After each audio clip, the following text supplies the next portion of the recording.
పచ్చటి పొలాలు, ప్రశాంతమైన వాతావరణం, చిన్న చిన్న గృహాలతో నిండిన అందమైన గ్రామం. రైతులు పొలాల్లో కష్టపడుతుంటారు. పిల్లలు నది దగ్గర ఆడుతూ ఉంటారు. ఈ ఊరిలోనే ఉండే దీప ఒక అందమైన మనసున్న అమ్మాయి. ప్రతిరోజు తెల్లవారుజామున బావి వద్దకు వెళ్ళి నీళ్లు తెచ్చుకుంటుంది. రాము ఓ కష్టపడే రైతు. ఆమెను చూస్తూనే ఉంటాడు కానీ తన భావాలను చెప్పడానికి ధైర్యం చేయలేకపోతాడు. ఒకరోజు బావి దగ్గర నీళ్లు నింపుతుండగా దీప జారి పడిపోతుంది. రాము పరిగెత్తుకు వచ్చి ఆమెను పట్టుకుంటాడు. క్షణం పాటు వారి చూపులు కలుసుకుంటాయి. కాలమే ఆగిపోయినట్టుగా అనిపిస్తూ ఉంటుంది.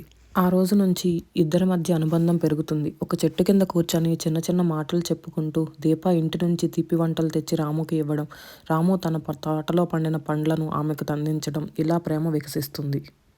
కానీ ప్రేమ ప్రయాణం ఎప్పుడూ సులభమైనది కాదు. దీప తల్లిదండ్రులు ఆమెను ఊరిలోని ధనవంతుడి కుమారుతో వివాహం చేయాలని నిర్ణయించుకుంటారు. ఈ వార్త రామును, దీపాను మదన పెడుతుంది. కానీ దీప మరియు రాము వారి ఇంటి వెనుక భాగంలో కూర్చొని నిరాశగా ఆలోచిస్తుంటారు. ఇద్దరి మనసుల్లోనూ ఒకే ప్రశ్న: వారి తల్లిదండ్రులు వారి ప్రేమను ఒప్పుకుంటారా లేదా అని. ఒక వర్షం రాత్రి గ్రామంలో హడావిడి నెలకొన్న వేళ దీప తన భయాన్ని వదిలిపెట్టి రాము దగ్గరికి వెళ్ళడం తల్లిదండ్రులు గమనించి వారి ప్రేమను అంగీకరిస్తారు. దీప చాలా ఆనందంగా పరిగెత్తుకుంటూ వచ్చి రాముకి ఈ విషయం చెప్తుంది. రాము కూడా సంతోషంతో ఆమెను తన దగ్గరికి చేర్చుకుని అదే పెద్ద చెట్టు కింద దీప మరియు రాము వివాహ బంధంలో ఒక్కటవుతారు. ఊరంతా ఆనందాన్ని వ్యక్తపరుస్తుంది.